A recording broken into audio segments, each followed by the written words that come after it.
In a busy restaurant, a little girl runs up to a stranger and says something that takes everyone's breath away. A secret kept for years is revealed by an innocent gesture. What seemed impossible is reborn amid revealed truths and promises of a better future. An unexpected reunion forever changes the destiny of 3 lives. Before following this emotional story of a fresh start, don't forget to subscribe to the channel for more inspiring stories. The day had dawned gray in Meadow Creek, a small town in upstate New York. Sarah Collins, 28, was adjusting her wrinkled uniform while hurrying her 5-year-old daughter, Emma, who was still trying to put on her shiny red patent leather shoes. "Come, it's on, sweetheart. Mummy can't be late today," said Sarah, gathering the girl's backpack and house keys. Life hadn't been generous to Sarah in recent years. Since discovering her unexpected pregnancy and deciding to raise her daughter alone, she had faced an exhausting routine as a waitress at the Valley Star restaurant, the most traditional establishment in town.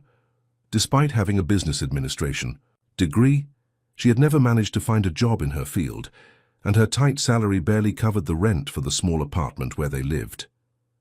The daycare where Emma usually stayed had closed for renovations for a week, and Sarah had no option but to take the girl to work. Harold, the restaurant owner, was a strict man, but had a soft spot when it came to Emma. "Just this once, Sarah," he had agreed on the phone the night before, "but the girl needs to stay quiet in the corner of the kitchen." As they walked through the town that was beginning to wake up, Sarah thought about how difficult the day would be. It was Friday, and the restaurant was usually packed with executives from local companies and travelers passing through on the highway.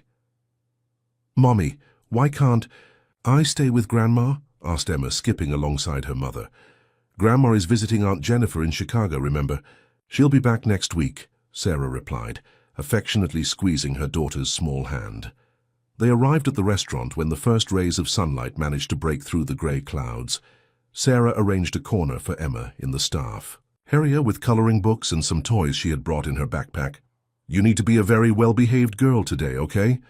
Mommy will be right outside, and if you need anything, talk to Miss Diane in the kitchen," instructed Sarah, adjusting her daughter's brown curls, so similar to her own. The crowd started slowly, but around noon, the restaurant was completely packed. Sarah rushed between tables, taking orders, serving dishes, and cleaning tables. Occasionally, she peeked into the kitchen to check if Emma was doing well. It was during one of those hectic moments that everything changed. Sarah was taking an order from a couple when she heard Emma's childish, high-pitched voice echo through the dining room. "Daddy, Daddy!" Sarah's heart froze.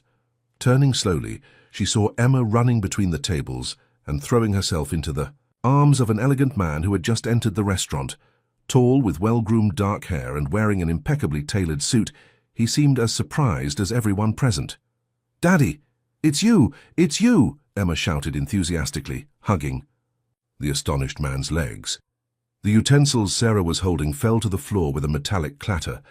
Conversations in the restaurant immediately ceased, and all eyes turned to the unusual scene. The man looked at Emma and then raised his eyes, meeting Sarah's pale face. A flash of recognition passed across his confused expression. "Sarah," he murmured almost inaudibly. It was Michael Reynolds, the heir to the region's largest business conglomerate, and yes, Sarah's ex-boyfriend. The man she hadn't seen in almost 6 years. "Emma, come here right now," Sarah managed to say, partially regaining her composure. Her body was trembling, and she felt cold sweat running down her back. "But Mommy, it's the man from the photo." "Daddy!" insisted Emma, still clinging to Michael's legs. Sarah felt her face burn with embarrassment. It was true. She kept a single photo of Michael in her dresser drawer next to the bed, a memento from a time when she believed in fairy tales. She never imagined Emma would find it, much less recognize the man in the image. Harold, noticing the tense atmosphere, quickly approached. "Is everything okay here?" he asked, looking from Sarah to Michael. "Yes, just a small misunderstanding," answered Michael, recovering from his initial surprise. His deep, controlled voice didn't betray the turmoil that was certainly going through his mind. "Actually, I'd like a table for lunch." "Of course, Mr. Reynolds, this way, please," replied Harold, clearly recognizing the businessman. Sarah finally managed to approach and take Emma by the hand, gently pulling her away from Michael. "Sorry about that," she murmured to Michael, unable to look him directly in the eye. Children have such vivid imaginations. "But Mommy, it's him. It's the man in the photo you cry while looking at," protested Emma loudly, drawing curious glances from nearby tables. Michael observed the girl attentively. Emma's greenish-brown eyes were identical to his own. The shape of her face, the slightly pointed chin, the resemblance was disturbing. "Sarah, we need to talk," he said quietly as he was being led to his table by Harold. "I'm working, Michael," she replied, still trying to maintain her composure, "and we have nothing to talk about." "I disagree," he countered firmly. "I'll wait until the end of your shift. What time do you finish?" Sarah felt cornered. She knew Michael well enough to know he wouldn't easily give up. "At 7, she replied resignedly, "but I don't promise anything." During the following hours, Michael remained in the restaurant, ordering one coffee after another while working on his laptop. Occasionally their eyes would meet as Sarah served tables, and she could feel the weight of his unasked questions. Emma had been taken back to her corner in the kitchen, where Diane, the cook, tried to distract her with stories and small tasks like folding napkins, but the girl wouldn't stop asking about the man in the photo. At 7 o'clock sharp, the restaurant began to empty. Sarah changed clothes in the small staff locker room and picked up Emma, who was already drowsy after the long day. Michael was waiting for her at the door, his hands in the pockets of his expensive coat, his expression serious. "We can go to the cafe on the corner," suggested Sarah, avoiding looking directly at him. "Emma is tired, but she can handle a few more minutes." They walked in silence to the small cafe, which at that hour was almost empty. They chose a table in the back, away from curious eyes. "A hot chocolate for the little one?" asked the smiling waitress. "Yes, please," replied Sarah, "and 2 coffees." When they were alone, Michael looked directly at Sarah. "She's my daughter, isn't she?" he asked without beating around the bush. Sarah took a deep breath. For 5 years she had mentally rehearsed this moment, imagining what she would say if one day Michael reappeared in her life. But all the carefully planned words seemed inadequate now. "Yes," she answered simply. "Emma is your daughter." Michael closed his eyes for a moment, as if absorbing the impact of the confirmation. When he reopened them, there was a mixture of emotions in his gaze: anger, confusion, fascination. "Why did you never tell me?" he asked, keeping his voice low so as not to wake Emma, who had fallen asleep in her mother's lap. "I tried," replied Sarah, feeling a stubborn tear escape. "I called you countless times in the first few months. Your secretaries never put my calls through. I sent letters, emails. I even went to the company headquarters." Michael frowned, seeming genuinely surprised. "I never received any of that," he stated. "After we broke up, you simply disappeared."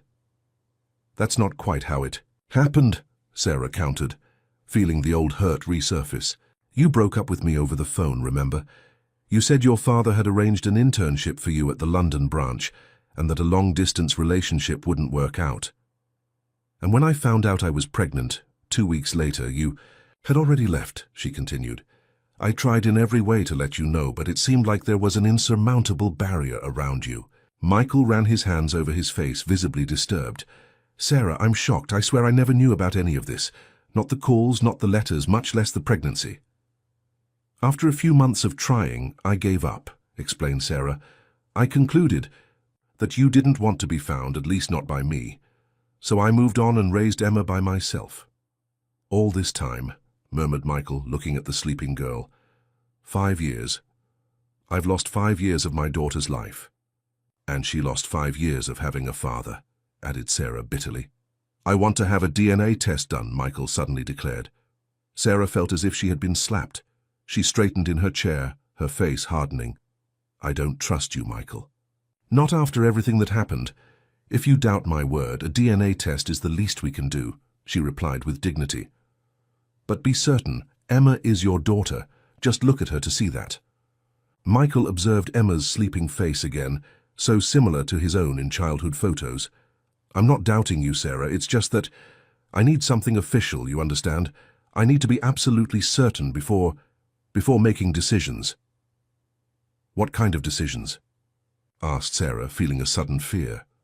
"I don't know yet," he answered honestly. "This is all very new to me. I never imagined I would have a daughter like this suddenly." "And I never imagined raising a daughter alone at 23, Sarah retorted. "But life didn't give me many options." A heavy silence fell over them. Emma stirred in her mother's lap but continued sleeping. "How did she know who I was?" asked Michael after a few moments. "The photo," replied Sarah with a sigh. "I keep a photo of us in the drawer. That one from the spring festival, remember? Emma must have found it while playing in my room. She always asks about her father, and I tell her he's far." "Away, traveling." Michael nodded slowly, seeming to absorb every detail. "I want to get to know her, Sarah. I want to be part of her life," he finally declared. "And if the test comes back negative," Sarah provoked, knowing full well what the result would be. "It won't," he replied with conviction, his eyes fixed on Emma. "Looking at her now, I have no doubts. But we need this test for legal reasons, you understand, so that I can officially register her as my daughter, include her as my heir." Sarah felt a chill run down her spine. Ere for a moment all her insecurities surfaced. What if Michael decided to take Emma away from her? After all, he had money, power, influence. "I don't want your money, Michael," she declared firmly. "I never did. And I won't allow you to appear after 5 years and try to buy my daughter's love with expensive gifts and empty promises." "Our daughter," he corrected gently. "And I'm not trying to buy anything, Sarah. I just want to get to know her, establish a relationship with her, do the right thing." "The right thing would have been to answer my calls 5 years ago," Sarah retorted, unable to contain the accumulated hurt. Michael lowered his head, silently accepting the accusation. "I can't change the past," he said finally, "but I can try to do better from now on." The coffee had gone cold in the untouched cups, and Emma's hot chocolate remained sealed in its thermos cup. The clock on the wall showed almost 8 o'clock. "I need to take her home," said Sarah, adjusting Emma in her arms. "She's had a busy day." "I can drive you," offered Michael. "My car is parked near the restaurant." Sarah hesitated. Part of her wanted to keep her distance, to protect herself and Emma from the emotional hurricane that Michael represented. But another part, the one that had never really gotten over her first love, felt irremediably drawn to him again. "All right," she finally agreed, "but just to home, and tomorrow we can talk about the test and about everything else." As they walked back to the restaurant, Sarah observed Michael from the corner of her eye. The boy she had known at 18 had transformed into a powerful man. But was there still something left of that Michael she had fallen for so desperately? Or had the years and money completely erased the sensitive young man who recited poetry under the stars? In the parking lot, Michael opened the door of his gleaming black Audi, helping Sarah to accommodate Emma in the back seat. The girl didn't wake up, continuing her deep and innocent sleep, oblivious to the emotional storm forming around her. "Where to?" asked Michael, starting the silent engine. "Golden Oak Residences, on Maple Street, 247, replied Sarah, adjusting her seatbelt. "Apartment 14. Michael nodded, putting the car in motion. As they glided through the illuminated streets of Meadow Creek, both remained silent, each lost in their own thoughts and fears about the future that now, inevitably, they would have to share. Sarah's apartment was small but cozy. Michael observed every detail as she settled Emma in the bedroom, decorated with fluorescent stars on the ceiling, and a small collection of teddy bears on the shelf. "She sleeps like an angel," he commented, standing at the bedroom door, feeling a strange mixture of fascination and discomfort. "She's always slept well since she was a baby," replied Sarah in a low voice, covering Emma with a pink blanket and gently closing the door. "That at least gave me some rest during those difficult nights." In the small living room, Sarah offered Michael a coffee, more out of politeness than any real desire to prolong that tumultuous night. "No, thank you," he declined, still standing, seeming too large for that modest space. "I think we both need time to process all of this." "You're right," agreed Sarah, sitting on the worn sofa. "I never imagined this day would come." Michael stared at a small bookshelf, where photos of Emma were chronologically organized, from birth to her current age. It was like seeing a timeline of missed moments. "Was she born at St. Clair Hospital?" he asked, indicating the first photograph where Sarah held a small pink bundle. "Yes, July 23rd at a.m., replied Sarah, the memory still vivid. "My mother was with me." Michael swallowed hard. "Who else knows that I'm the father? Besides, my mother? No one. I mean, now Mr. Harold and probably all the customers at the restaurant suspect, thanks to Emma's enthusiastic shout," she replied, with a slight ironic smile. An uncomfortable silence filled the room. Michael checked his watch. Almost 9 o'clock. "Can I come back tomorrow to get to know Emma properly, he asked. Sarah hesitated. Part of her wanted to refuse, to protect the small world she had built with such effort. But looking at Michael's face, she saw Emma's features, and she knew she didn't have the right to prevent this meeting. "She has school in the morning. You can come at 2 in the afternoon. We'll be home," she finally replied. Michael nodded, taking a wallet from the inside pocket of his jacket. He removed an elegant card with his name and personal number. "If you need anything at all, call me," he said, extending the card. "Any time." Sarah reluctantly accepted the card, as if it were a dangerous object. "Good night, Michael," she said goodbye, accompanying him to the door. "Good night, Sarah," he responded, pausing for a moment, as if he wanted to say something more, but reconsidered and left. After locking the door, Sarah collapsed on the sofa, trembling. Tears she had held back all night finally flowed freely. 5 years of solitude, struggles, and secrets seemed to crumble with Michael's simple appearance. The next morning, Emma woke up full of questions. "Mommy, where is the man from the photo? Is he really my daddy? Why has he never come to see me before?" Sarah took a deep breath, serving cereal to her daughter while mentally organizing what to say. "His name is Michael," she began cautiously. "And yes, he is your father. He's been traveling for a long time, working far away, but now he's back and wants to meet you." "Why has he never sent me birthday presents?" asked Emma with the simple and direct logic of children. "He didn't know where we were," explained Sarah, feeling uncomfortable with the half-truth. "But now he knows, and actually, he's going to visit us this afternoon." Emma's eyes lit up, like lanterns. "Will he bring a present?" Sarah smiled, despite her anxiety. "I don't know, sweetheart, but remember that what's important isn't presents, but people who really care about us." After dropping Emma off at school, Sarah headed to the laboratory where Michael was already waiting for her for the DNA test. The receptionist treated them with special deference upon recognizing the businessman. Throughout the procedure, they exchanged few words. "How long until the result comes back?" asked Sarah as they left. "I requested urgency. 3 days, replied Michael. "Although looking at Emma yesterday, I already know the answer." "Why did you insist on the test then?" she questioned. Michael ran his hand through his hair, a gesture Sarah recognized from years ago when he was nervous. "Formality, mainly, and because there are other people involved in this situation now." "What people?" Sarah asked, suddenly. "Alert.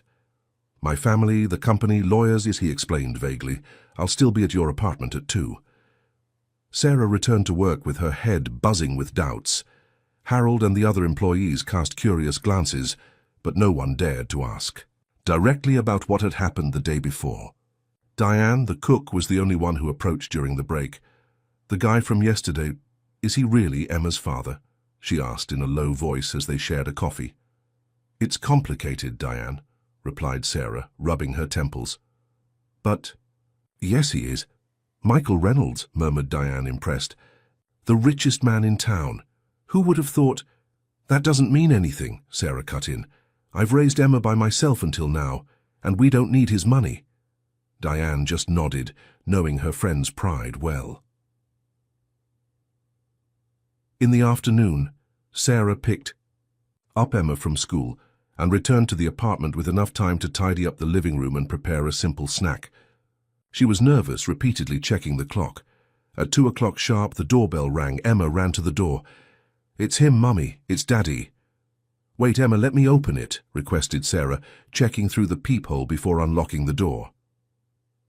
Michael was there, holding a large teddy bear and a box wrapped in shiny paper. He was dressed more casually today, dark jeans and a light blue shirt that highlighted his eyes. "Hi," he greeted, seeming almost shy. Emma flashed a radiant smile. "Did you bring presents for me?" she asked, bouncing. "Emma," Sarah reprimanded, lightly. "Where are your manners?" "It's okay," Michael smiled, kneeling to be at the girl's height. "Yes, I did.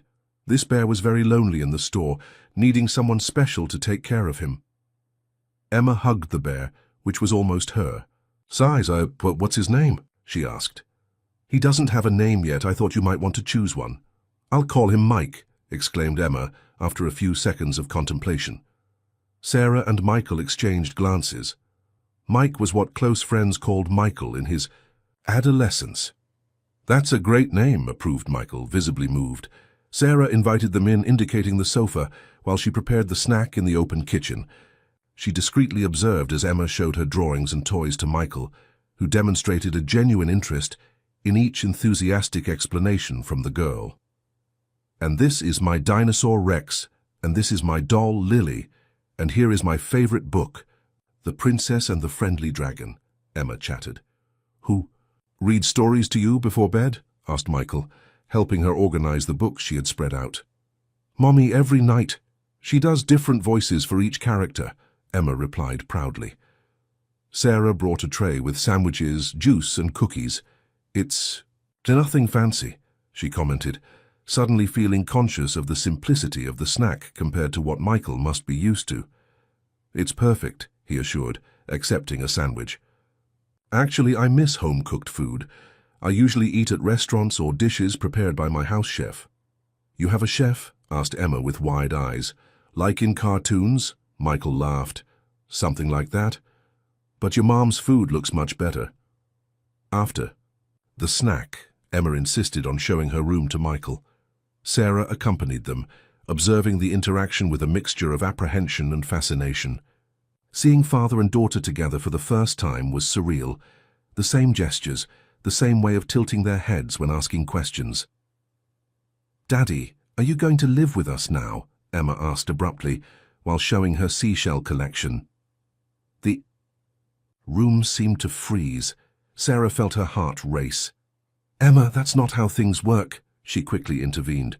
"Michael, your father has his own house, and we have ours. But in stories, families live together," argued Emma with the unwavering logic of children. Michael crouched again, looking into his daughter's eyes. "There are different types of families, Emma. Some all live together, others don't. But that doesn't mean they're not families. The important thing is that now we'll see each other more often, okay?" The answer seemed to temporarily satisfy the girl, who soon became distracted with another toy. Sarah and Michael exchanged relieved glances. At 5 o'clock, Michael announced that he needed to leave. "I have a video conference at 6, he explained, "but I'd like to see you both again tomorrow, if possible." "Can you take us to the park?" Emma suggested enthusiastically. "Emma, Michael is a busy man," Sarah began. "I'd love to," interrupted Michael. "The municipal park? Tomorrow is Saturday. I can pick you up at 10. Emma's smile was answer enough. Sarah nodded, surrendering to the inevitability that Michael was now part of their lives. After Michael's departure, Emma wouldn't stop talking. About Daddy, making elaborate plans for the next day. Sarah listened patiently, but inside she was terrified. What if Michael disappeared again? What if Emma became too attached and then suffered disappointment? That same night, after Emma fell asleep, Sarah's phone rang. It was Michael. "I hope I'm not calling too late," he said. "I just wanted to thank you for today. Emma is amazing." "She really is," agreed Sarah. "But Michael, we need to talk about expectations. Emma is already forming ideas about a traditional family, and I don't want her to be disappointed." "I understand your concern," he replied after a pause, "but I want you to know that I'm not here temporarily, Sarah. I've lost 5 years of her life. I won't waste another day." "People say that in the heat of the moment," argued Sarah. "But the novelty wears off, routine sets in. Raising a child isn't just park outings and presents." "You're right, and I have a lot to learn," admitted Michael. "But I'm willing to learn, if you give me a chance." Something in the sincerity of his voice made Sarah reconsider. Maybe, just maybe, Michael had really changed. "Tomorrow at 10 then," she finally agreed. "Don't be late or Emma will be disappointed." "I won't be late," he promised. The next day, Michael arrived at 9:45, surprising Sarah. The outing to the park was pleasant. Emma ran among the playground equipment while the adults talked, sitting on a nearby bench. "How did you find the restaurant?" asked Sarah during a pause in conversation. "Was it coincidence?" Michael contemplated the clouds for a moment before answering. "Actually, no. I returned to Meadow Creek 2 weeks ago, after years managing other branches of the group. I heard that the Valley Star had the best home cooking in town, so I decided to have lunch there. I never imagined I would find you and Emma." A suspicion began to form in Sarah's mind. "You mentioned yesterday that other people are involved in this situation. What did you mean exactly?" Michael sighed deeply. "My brother Richard. He took over local management while I was away. Yesterday evening I confronted him about your contact attempts that never reached me." "And?" pressed Sarah. "And he confessed," revealed Michael, his face hardening. "Confessed that he intercepted your letters, blocked your calls. Said he did. To protect me, to ensure I followed the plan my father had laid out for me." Sarah felt her blood boil. "Your brother knew about Emma, all this time?" "He knew you were trying to contact me insistently. When you went to the company in person. While pregnant, he understood the situation. He offered money for you to disappear." "He did what?" exploded Sarah, immediately lowering her voice when she noticed Emma watching them from the slide. "Never, ever did anyone offer me money. I would never accept something like that." Michael seemed equally disturbed. He lied then, said he had resolved the situation with a generous financial compensation. The pieces were starting to fit together. The closed doors, the unreturned phone calls, the strange feeling that there was a conspiracy to keep her away from Michael. "Why would your brother do that?" she asked, still stunned by the revelation. "At the time my father was negotiating an alliance with another business family," explained Michael bitterly. "An alliance that included a possible marriage between me and their daughter. Richard was the biggest advocate for this partnership. And an ex-girlfriend who was pregnant would ruin the plans," concluded Sarah, feeling physically nauseated. "We were just disposable pieces in a power game." "I broke ties with Richard last night," declared Michael. "I demanded that he step away from local operations immediately." "And did he accept?" "He had no choice. I threatened to expose everything to the board, including several other questionable arrangements I discovered in his management." Emma interrupted the conversation, running up to them. "Daddy, push me on the swing?" she asked, pulling Michael's hand. His face transformed instantly, the smile returning. "Of course, Princess." As she watched father and daughter at the swing, Sarah felt like she was on an emotional roller coaster. On one hand, anger at Richard's interference that had cost 5 years of a father-daughter relationship. On the other, a pang of hope seeing the ease with which Michael adapted to the paternal role. Her phone vibrated. A message from the laboratory. Result available for pickup starting Monday. Michael returned with Emma, both laughing at some private joke. "The test result will be ready Monday," informed Sarah. "Great," he replied, exchanging a meaningful look with her above Emma's head. Both knew that piece of paper would only confirm what was already evident in every smile, every gesture, every shared trait between father and daughter. The weekend passed quickly. Michael appeared again on Sunday, this time with tickets for a children's movie Emma wanted to see. Sarah observed with a mixture of gratitude and apprehension how her daughter quickly became attached to this new father who had appeared in her life. On Monday, Michael picked up the result alone and appeared at the restaurant during the afternoon when business was slower. Sarah led him to a secluded table. "So?" she asked, although she already knew the answer. He simply handed her the envelope. Sarah opened it, quickly reading the contents. 99.998% probability of paternity. "What happens now?" she asked, returning the paper. "Now," replied Michael, carefully storing the result, "the real challenge begins. Getting to know my daughter, being a real father, and maybe," he hesitated, "maybe starting over with you if you'll give me a chance." Sarah felt her heart accelerate. It was too soon to think about that, too soon to trust again. But looking into Michael's eyes, she saw the same young man she had fallen in love with years ago, now more mature, more determined.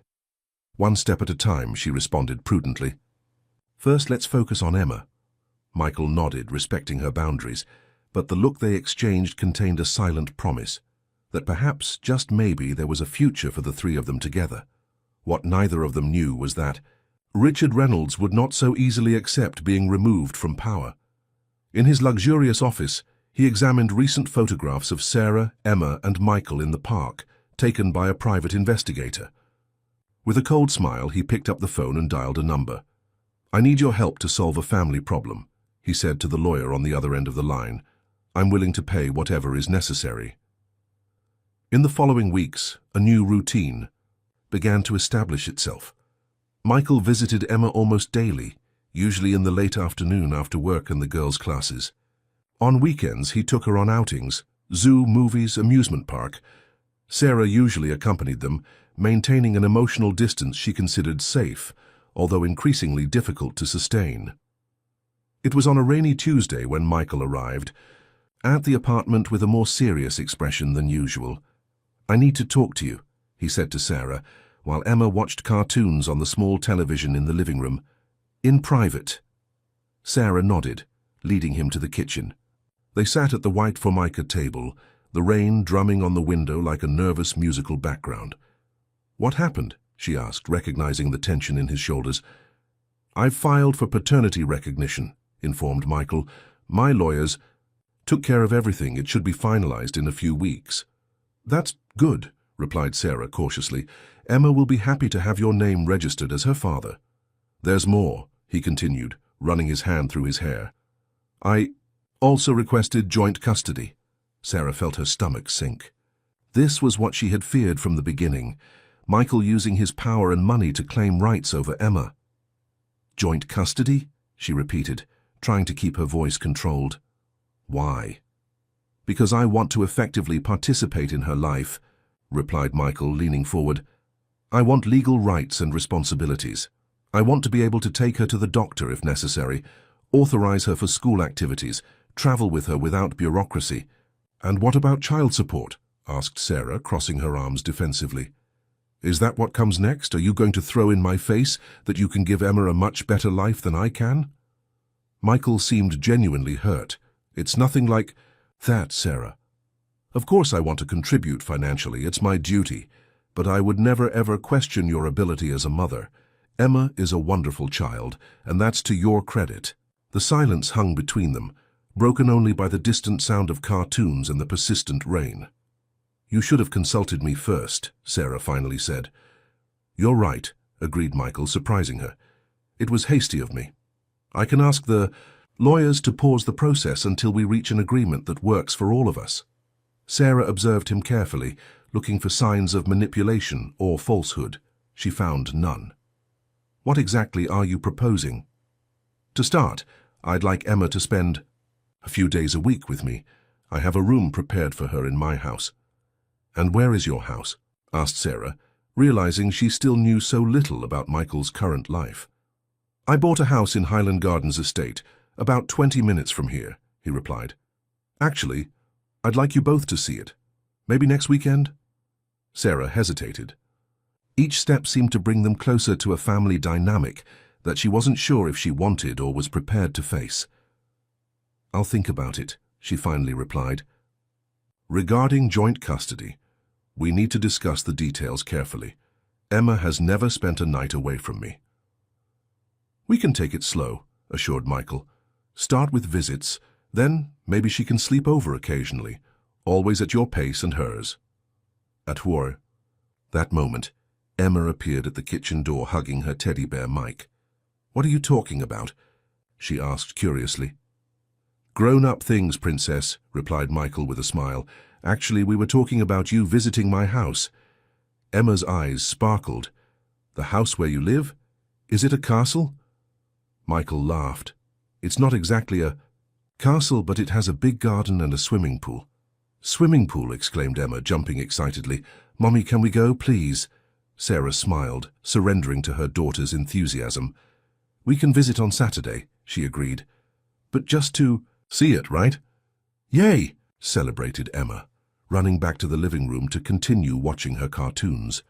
"Does she know how to swim?" asked Michael when they were alone again. "She started lessons at school this year but still uses floaties," replied Sarah. "Emma loves water, always has. Even taking a bath is a celebration for her." "Like me," commented Michael with a nostalgic smile. "My father couldn't get me out of the pool when I was a child." A loud thunderclap interrupted the conversation, making Emma run back to the kitchen, frightened. "I don't like thunder," she declared, hiding between Sarah's legs. "Come here," Michael called her, extending his arms. To Sarah's surprise, Emma went to him and he sat her on his lap. "Did you know that thunder is just clouds talking to each other?" "Really?" asked Emma, eyes wide. "Yes.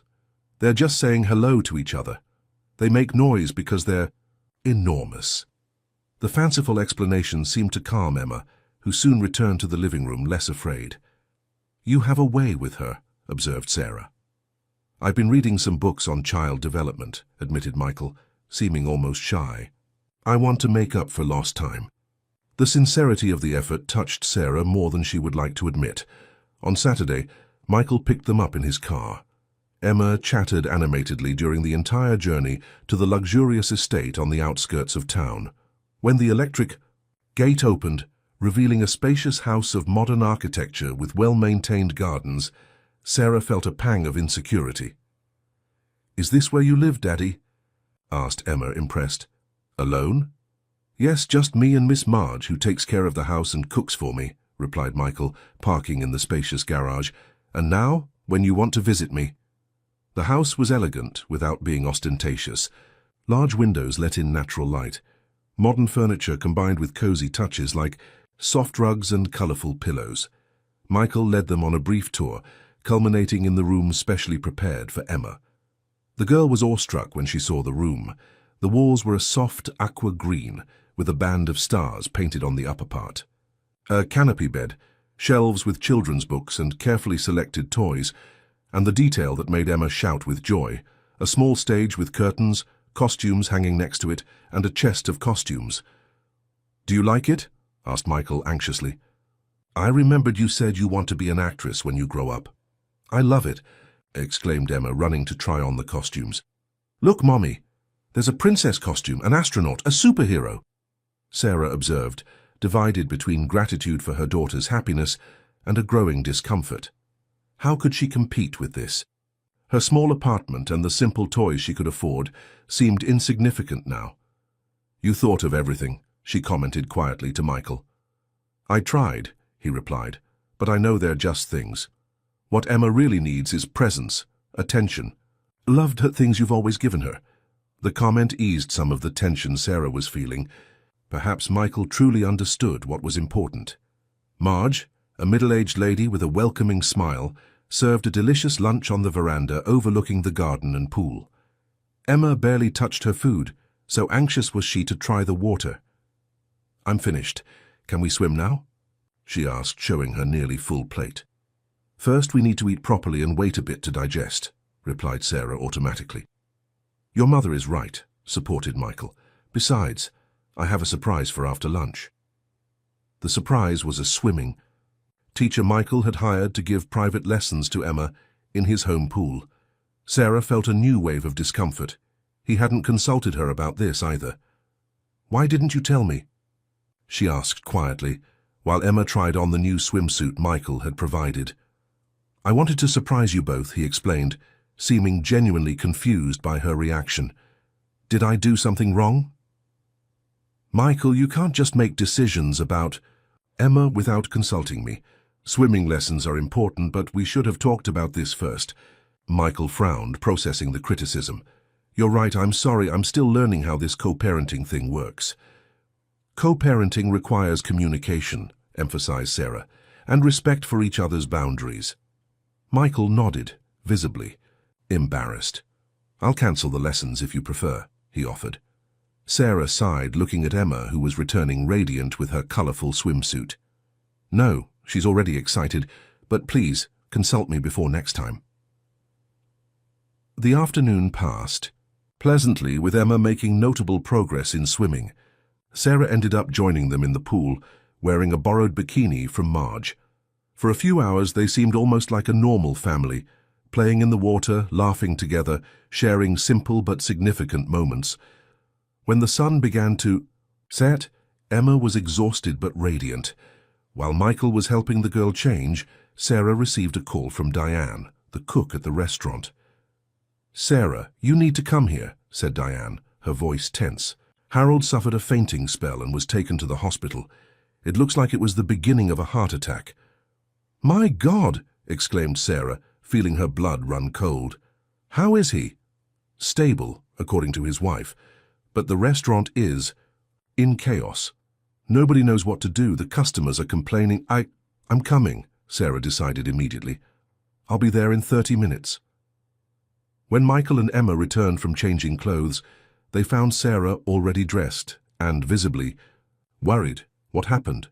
asked Michael, noticing her expression. "Harold was hospitalized and the restaurant is without leadership," explained Sarah quickly. "I need to go there now." "I'll drive you," offered Michael. "The problem is Emma," said Sarah, biting her lip.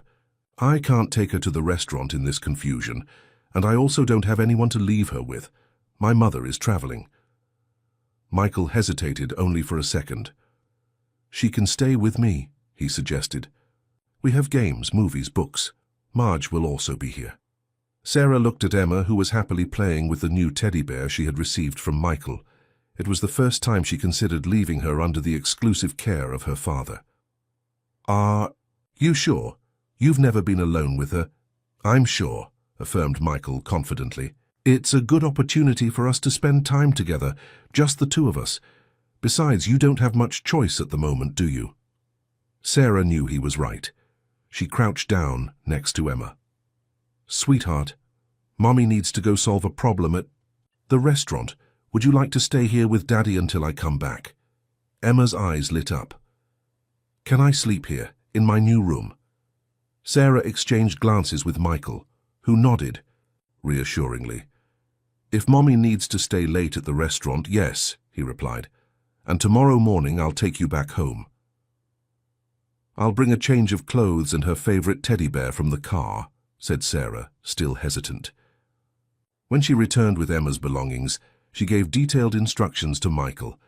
"She needs to brush her teeth before bed, and she likes to have a story read to her. Nothing scary, or she'll have nightmares. And leave a dim light on in the room. She's a little afraid of the dark." "Noted," replied Michael, mentally recording each detail. "Everything will be fine, Sarah. I promise." After kissing Emma and hugging her tight, Sarah allowed Michael to drive her to the restaurant. During the journey, she couldn't stop thinking about Emma. "She's never spent a night without me," she commented anxiously. "It will be good for both of us," assured Michael, "and you can call whenever you want to check on how we're doing."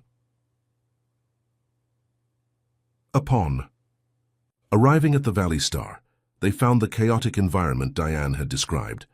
Impatient customers, disoriented staff, kitchen behind schedule. Sarah immediately took command, organizing the service, calming the patrons, and restructuring the workflow. "You have a natural talent for management," observed Michael, impressed, before saying goodbye. "I'll call later with news." The following hours were intense. Sarah managed not only to stabilize the situation, but even improve the usual workflow. Around 10 o'clock, when the last customer left, she finally allowed herself to sit down and breathe. Diane brought a strong coffee. "You should be the manager of this place," she commented admiringly. "I've never seen the restaurant function as well as today, even with all the initial confusion." "Thank you," smiled Sarah tiredly. "My business administration degree served some purpose after all." "Speaking of which," continued Diane, sitting next to her, "Harold's wife called. The doctors recommended that he take a leave from work for at least 3 months." Sarah absorbed the information, concerned about the future of the restaurant and about her own job. "And now, who will take over?" "Mrs. Betty asked if you could go to the hospital tomorrow to talk," replied Diane significantly. "I think she has something in mind." At that moment, Sarah's cell phone rang. It was Michael. "How's Emma?" she asked immediately. "She fell asleep half an hour ago after 3 stories and lots of conversation," he replied, his voice soft. "She's sleeping peacefully. I sent you a photo." Sarah checked the message. Emma sleeping peacefully in her new bed, hugging her usual teddy bear and Mike, the bear Michael had given her. The image brought tears to her eyes. "Thank you for taking care of her," she said sincerely. "She's my daughter too," replied Michael simply. "How are things there?" "Under control now. Harold will have to step away for a few months. I don't know what will happen to the restaurant." "I'm sure they'll find a solution," said Michael encouragingly. "Are you coming back tonight?" Sarah looked at the clock, almost 11 at night. Fatigue weighed on her shoulders. "I think it's better not to wake Emma now. If it's not inconvenient, I can pick her up tomorrow morning." "Of course it's not inconvenient," assured Michael. "Do you want me to pick you up? You sound exhausted." "No, need," declined Sarah. "One of the waiters lives near my house and will give me a ride." After hanging up, Sarah finished organizing the restaurant with the help of Diane and the few employees who remained until later. As she returned home in the promised ride, her mind was buzzing with thoughts. The empty apartment seemed strangely silent without Emma's lively presence. Sarah took a long shower, trying to process all the changes of the past few weeks. Michael's constant presence in their lives, Emma's growing independence, the possibility of a new position at the restaurant. For the first time in 5 years, she allowed herself to seriously think about the future, a future that might include Michael, not just as Emma's father, but as something more in her own life. The feelings she had tried to bury were beginning to resurface, as intense as before. The next morning, Sarah woke up early and took a taxi to Michael's house. She found him in the kitchen, making pancakes with Emma, who was wearing a small apron, and laughing at her father's clumsy attempts to flip the batter in the air. "Mommy!" exclaimed Emma upon seeing her, running to hug her. "Guess what? Daddy doesn't know how to make pancakes right. They get stuck to the ceiling." "I can see that," laughed Sarah, observing the spots on the ceiling of the impeccable kitchen. "Good morning, Chef Michael."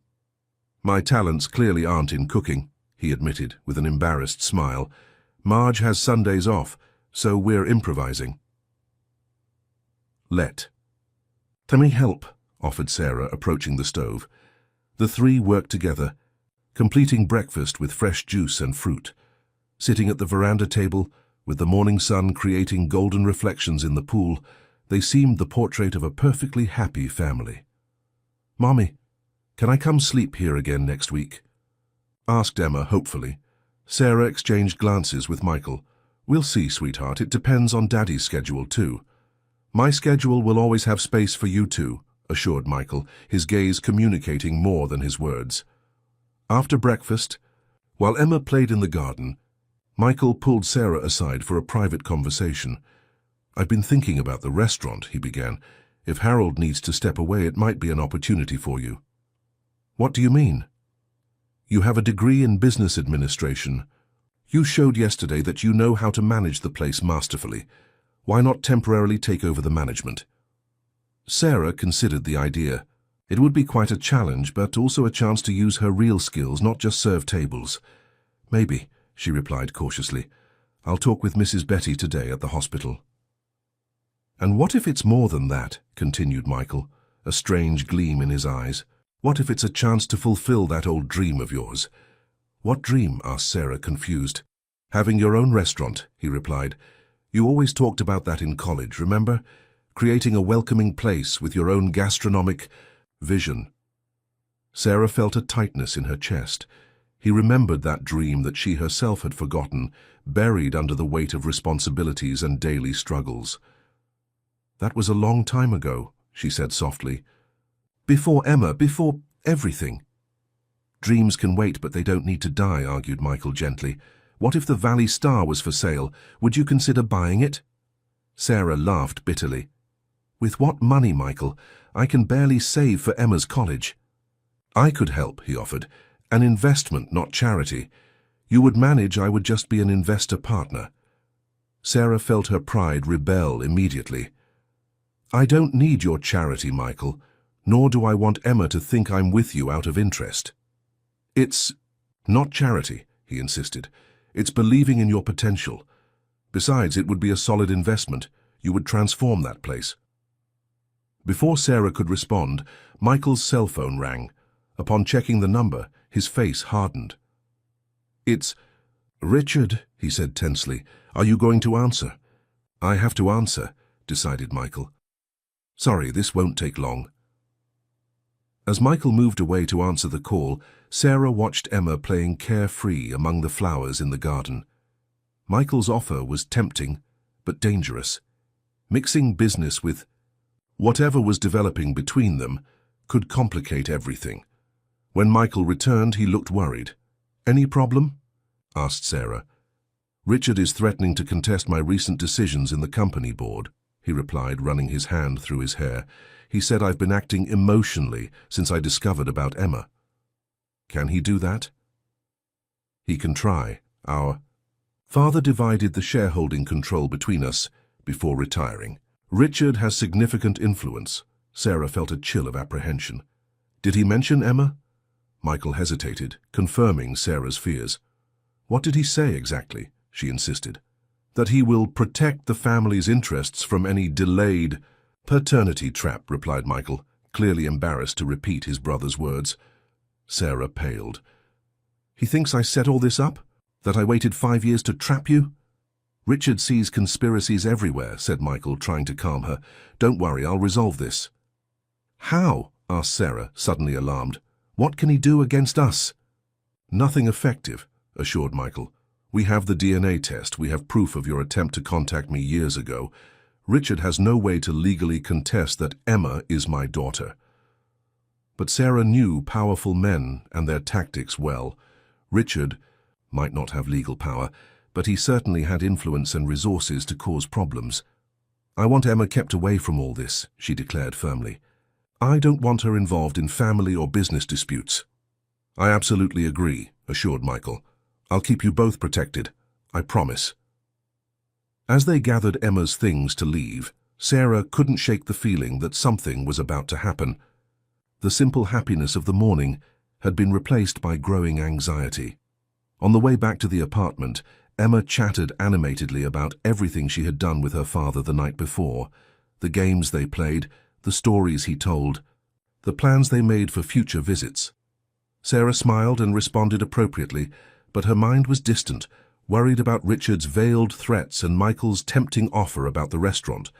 Money, power, complicated family relationships, everything she had always wanted to avoid now seemed inevitable.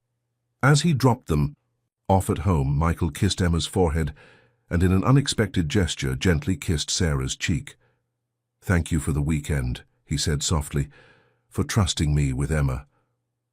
The touch of his lips on her skin brought a wave of emotions that Sarah struggled to control. "You both did well," she managed to reply, stepping back slightly, "and thank you for the offer about the restaurant, but I need to think carefully." "No pressure," assured Michael. "The offer stands when and if you want it." Later that day, while Emma took a nap recovering from the busy night, Sarah visited Harold in the hospital. The elderly man was pale but alert, connected to various monitors. "Sarah, I'm glad you came," he greeted with a weak voice. "Betty told me how you saved the restaurant yesterday." "Don't exaggerate, Harold. I just did what needed to be done." Betty, sitting next to her husband, smiled at Sarah. "Harold and I want to make you a proposal," said the grey-haired lady. "The doctors were clear. He needs to retire. His heart can't handle the daily stress of the restaurant anymore." "And so we want you to take over the management," completed Harold. "With a salary increase, of course." Sarah felt moved by the trust they placed in her. "It would be an honor," she responded sincerely. "I'll do my best." "There's one more thing," continued Betty, exchanging glances with her husband. "We're considering selling the Valley Star. We don't have children to pass the business to, and at this point in life, we want to enjoy the time we have left." Sarah's heart accelerated, remembering the conversation with Michael that morning. Could it be coincidence? "Do you already have a buyer in mind?" she asked cautiously. "We received an offer last night," replied Harold, "from a representative of Reynolds Enterprises." Sarah felt her blood freeze in her veins. Michael Reynolds? She asked, although she already suspected the answer. No, his brother, Richard. I think that's his name, replied Betty. He offered a value well above market price, with the condition that we close the deal quickly. Sarah's world seemed to spin. Richard Reynolds wanted to buy the restaurant, her workplace, her source of livelihood. Why? To harm her? To distance her from Michael? To have some kind of control over her life? Have you decided yet? She managed to ask, her voice trembling. Not yet, replied Harold. The offer is tempting, but the Valley Star is our baby. We don't want to hand it over to just anyone. That's why we thought of you first, as manager. And if... Sarah hesitated, gathering courage. And if I wanted to buy it? The elderly couple exchanged surprised glances. Would you have the means? Asked Betty gently. Possibly, replied Sarah, with more confidence than she felt. With an investor partner. Can we talk about values? As they discussed possibilities, Sarah felt divided between pride and necessity. Accepting Michael's help would mean depending on him financially. Refusing could mean seeing the restaurant in Richard's hands, an even worse prospect. Upon leaving the hospital, Sarah made a decision. She called Michael. We need to talk, she said when he answered, about your offer for the restaurant and about your brother. Michael was waiting for Sarah at the cafe near the hospital. His face showed concern when he saw her tense expression. What happened? He asked as Sarah sat down. Your brother offered to buy the Valley Star, she revealed, without beating around the bush. Coincidence? Michael closed his eyes for a moment, processing the information. I don't believe in coincidences when it comes to Richard, he finally replied, especially after our conversation this morning. Why would he do this? Questioned Sarah. The restaurant has no strategic value for Reynolds Enterprises, but it has value for you, observed Michael. It's your livelihood, your stability. Richard is trying to apply pressure. Sarah felt a shiver run down her spine. Pressure for what? For you to step away, or to force me to choose between you and the company. A silence hung between them as Sarah digested that disturbing reality. I'll accept your offer, she finally decided. I want to buy the restaurant before your brother does. We'll be partners, with a clear contract. It's not charity, it's business. Michael nodded, respecting the determination in her eyes. I'll prepare everything, and as for Richard, leave him to me. 2 weeks later, Sarah was signing the documents that made her co-owner of the Valley Star restaurant, with Michael as a silent investor partner. Richard had increased his offer twice, but Harold and Betty preferred to sell to Sarah, who promised to maintain the essence and staff of the place. Now it's officially yours, said the lawyer, handing her the symbolic keys. Sarah felt a deep emotion as she looked around the empty restaurant that afternoon. So many memories there. She had arrived as a waitress, desperate for a job, and now she was an owner. Congratulations, said Michael, who was observing the scene with evident pride. You did it. We did it, she corrected, recognizing that without him, this dream would be impossible. Emma ran between the tables, excited by the news. Now we own a restaurant, Mummy. Can I help serve the tables? Sarah laughed, hugging her daughter. When you're a little bit older, maybe. That night, Michael invited them for dinner at his house to celebrate. Emma was radiant about returning to what she already called my other house. During the dinner prepared by Marge, Sarah noticed how Michael looked at her. There was something more in his eyes now, something beyond the business partnership or co-parenting. A toast to the new beginning of the Valley Star, proposed Michael, raising his glass. And to our strange and improvised family, completed Sarah, surprising herself with her own words. After putting Emma to bed in the room that was now officially also hers in Michael's house, Sarah found him on the veranda, contemplating the starry night. Thank you, she said simply, joining him. For what exactly? For believing in me, for giving Emma the father she deserves, for coming back into my life, even if it was by accident. Michael turned to face her, the soft light highlighting the contours of his face. I never stopped thinking about you, you know, even in London. Even in the following years. Sarah's heart accelerated. I tried to forget you. For Emma, I tried to move on. And now? He asked, taking a step closer. Now? Sarah hesitated, the past and present colliding in her chest. Now I'm afraid to trust, to get hurt again. For Emma to get hurt. Michael gently touched her face. I can wait as long as necessary. We've already lost 5 years. I don't want to lose another day.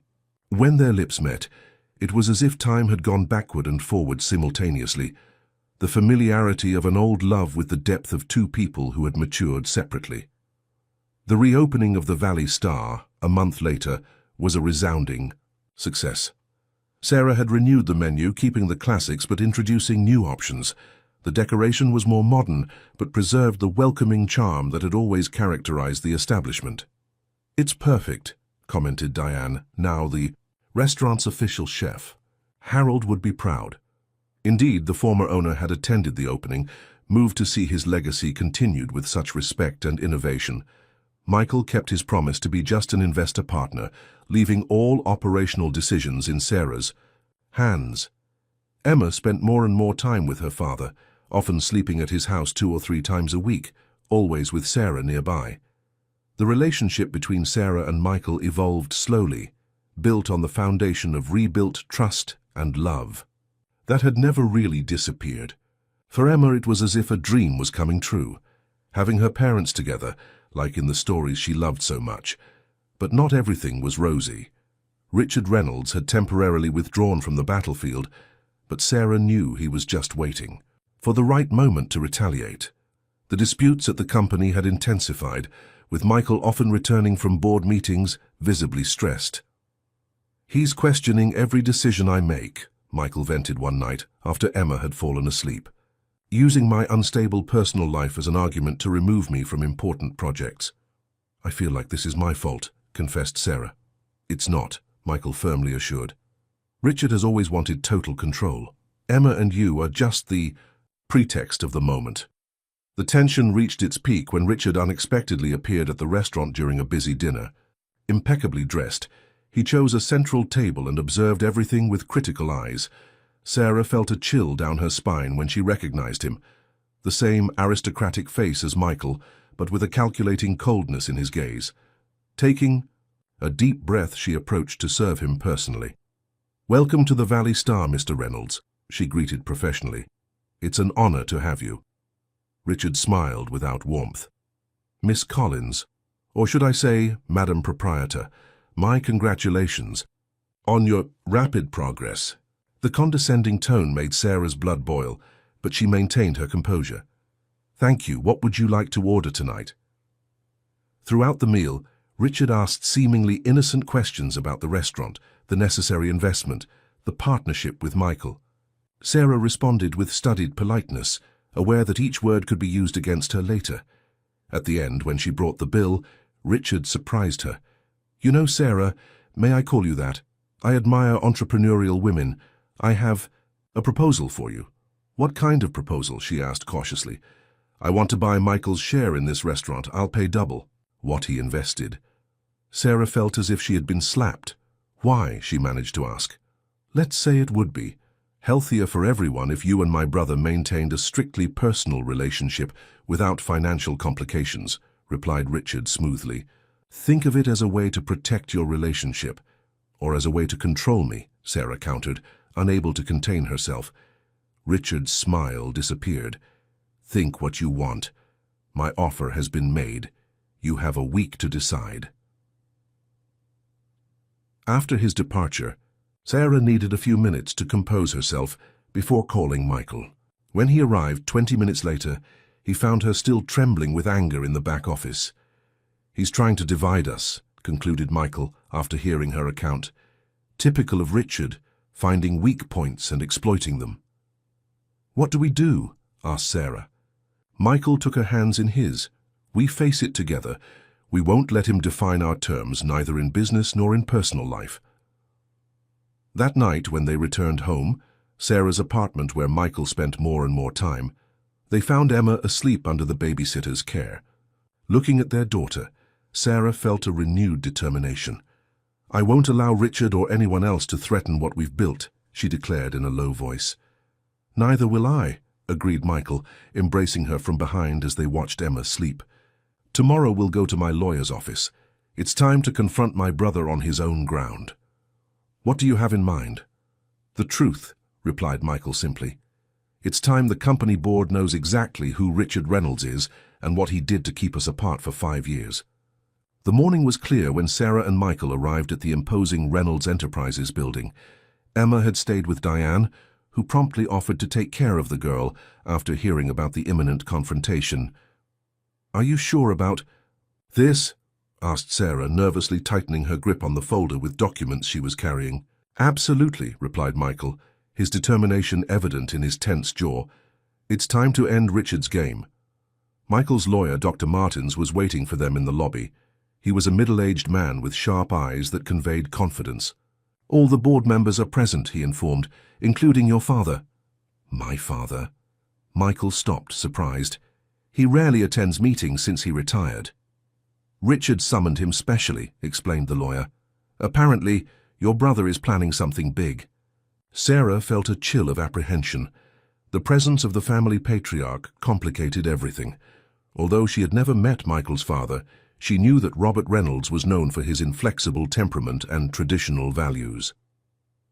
The 20th floor, the meeting room, was an expression of corporate power.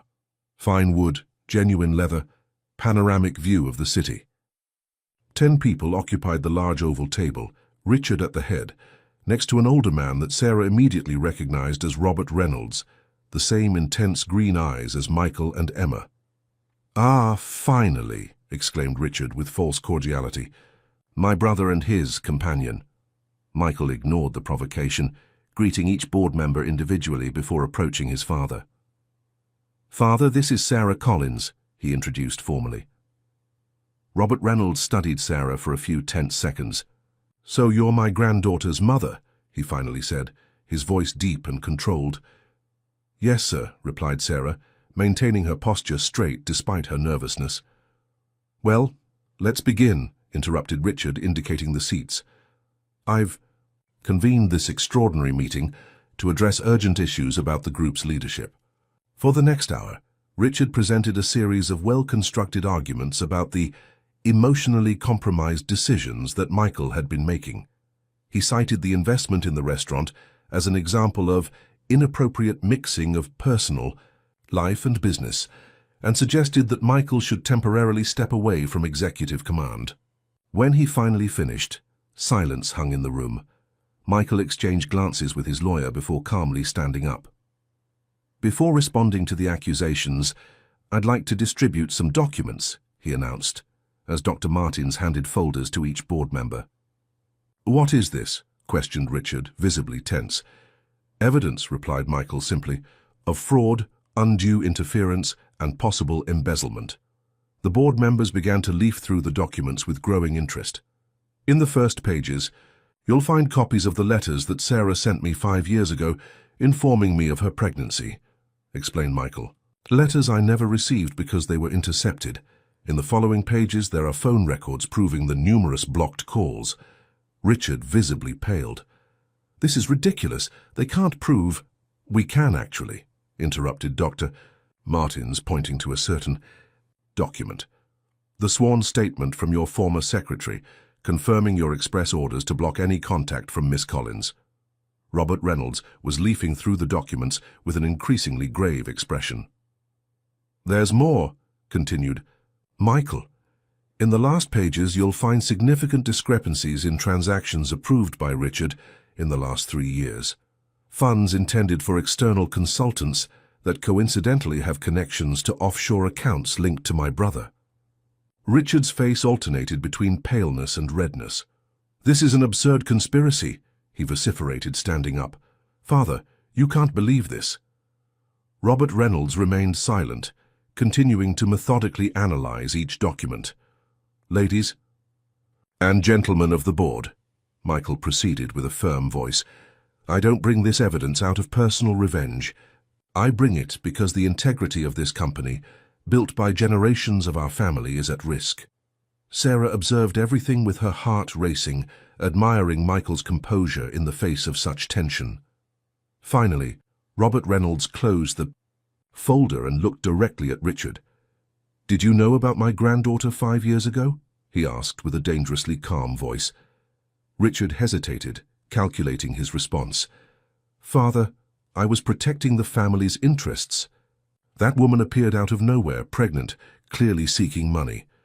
"Answer the question," cut off Robert. "Yes or no?" "Yes," Richard finally admitted, "but I did what I thought was best for the company, for our family." Robert Reynolds slowly stood up, his imposing figure dominating the room.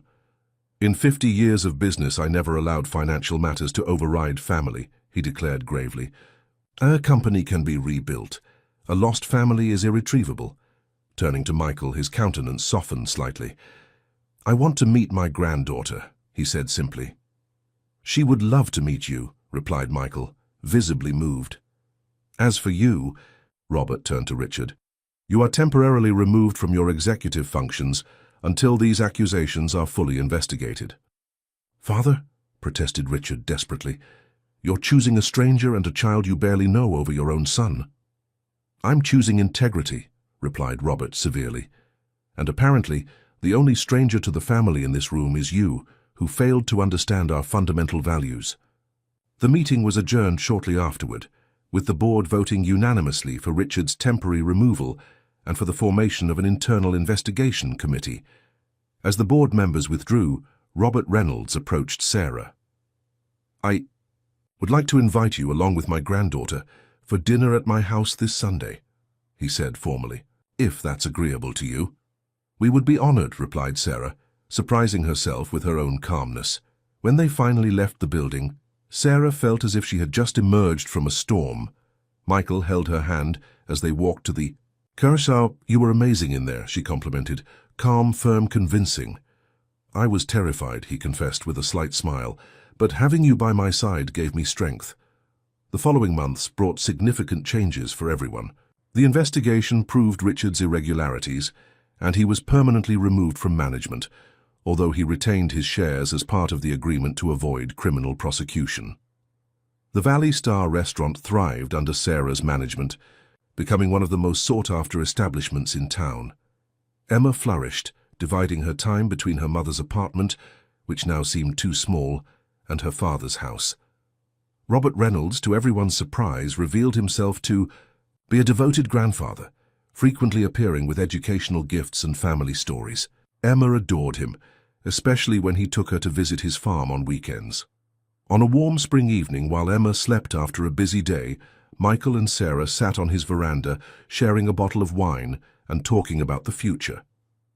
"The apartment is getting cramped for us," commented Sarah, leaning back on Michael's chest. "I've been thinking about that," he replied, caressing her hair. "Actually, I've been thinking about many things." Suddenly standing up, Michael went into the house and returned with a small blue velvet box. Sarah's heart accelerated when he knelt before her. "I don't want any more separate days," he said, opening the box to reveal a delicate diamond ring. "I don't want different houses, divided lives. I want to wake up with you every morning, see Emma grow up together, build a united family." Tears filled Sarah's eyes as Michael continued. "5 lost years taught me to value every moment. I don't want to lose another one. Sarah Collins, would you do me the honor of marrying me?" "Yes," she replied simply, her voice choked with emotion. 1,000 times yes. The kiss that sealed the commitment contained all the promises, those fulfilled and those yet to come. The wedding was held 6 months later, in an intimate ceremony in the gardens of the house they had bought together. Emma, radiant in her flower girl dress, scattered rose petals along the path Sarah would walk to the altar. "Everyone's looking at you," whispered Diane, adjusting Sarah's veil before she began her walk. "I only care that 3 people are looking," replied Sarah, glimpsing Michael beside the altar, Emma bouncing excitedly, and Robert Reynolds observing everything with discreet paternal pride. After the ceremony, during the small reception in the garden, Richard unexpectedly appeared. A tense silence fell over the guests as he approached the couple. "I haven't come to cause problems," he quickly assured, seeming more humble than Sarah had ever imagined possible. "I came to congratulate you, and to apologize. Michael studied his brother for a moment. "It's a start," he finally replied, extending his hand. The brief handshake between the brothers didn't erase the past, but opened a possibility for the future, especially when Richard crouched down to speak with Emma. "You must be my niece," he said with surprising gentleness. "I have a present for you." The illustrated book about brave princesses who saved enchanted kingdoms immediately delighted Emma. Sarah observed the interaction with caution, but felt that perhaps with time and patience, even that wound could heal. Robert Reynolds approached, placing an arm around Sarah's shoulders. "You brought back something our family had lost," he said enigmatically. "Humanity." A year after the meeting that had changed their lives, Sarah contemplated the view from the veranda of their new house. The restaurant had expanded to a second location, which she managed with the help of Diane, now a minority partner. Michael had found a healthy balance between work and family, dedicating more time to personal projects and less to corporate demands. Richard, surprisingly, had begun a slow process of redemption, first with small gestures directed at Emma, then with genuine attempts to reconnect with his brother. The path would be long, but the first steps had been taken. "What are you thinking about?" asked Michael, joining her on the veranda. "About how life comes full circle," replied Sarah, smiling as she watched Emma playing in the garden with her newest treasure, an adopted puppy she had named Star. "If that day at the restaurant hadn't happened, it would have happened in some other way," completed Michael, embracing her from behind and gently placing his hand on her slightly protruding belly. "Some people are destined to find their way back to each other." Emma spotted her parents on the veranda and ran toward them, with Star at her heels. "Mommy, Daddy," Grandpa called. "He's coming for Sunday lunch and said he has a surprise." Sarah smiled, wrapping her daughter in a loving embrace, while Michael joined them, forming that perfect circle that was their family. Sometimes, thought Sarah, you need to face storms to find the rainbow. And there, between the arms of the two people she loved most in the world, with a third on the way, she knew she had found not just a rainbow, but a complete treasure, built on truth, forgiveness, and unconditional love. Dear listeners, we hope that the journey of Sarah, Michael, and little Emma has touched your hearts. This story shows us how destiny works in mysterious ways to unite those who should be together, even when obstacles seem insurmountable. 2T. Continue this emotional experience. We've prepared a special playlist with equally captivating stories about new beginnings, forgiveness, and families that find each other again. Find it by clicking on the link to the left of your device. If this narrative awakened emotions in you, don't forget to subscribe to our channel and leave your like on this video. Every day we share unique stories that explore the complexity of human relationships and the beauty of new beginnings. Tell us in the comments, do you believe in intertwined destinies like Sarah and Michael's? Have you lived or witnessed a story of reunion that changed lives forever? Until the next story, where new emotions await you.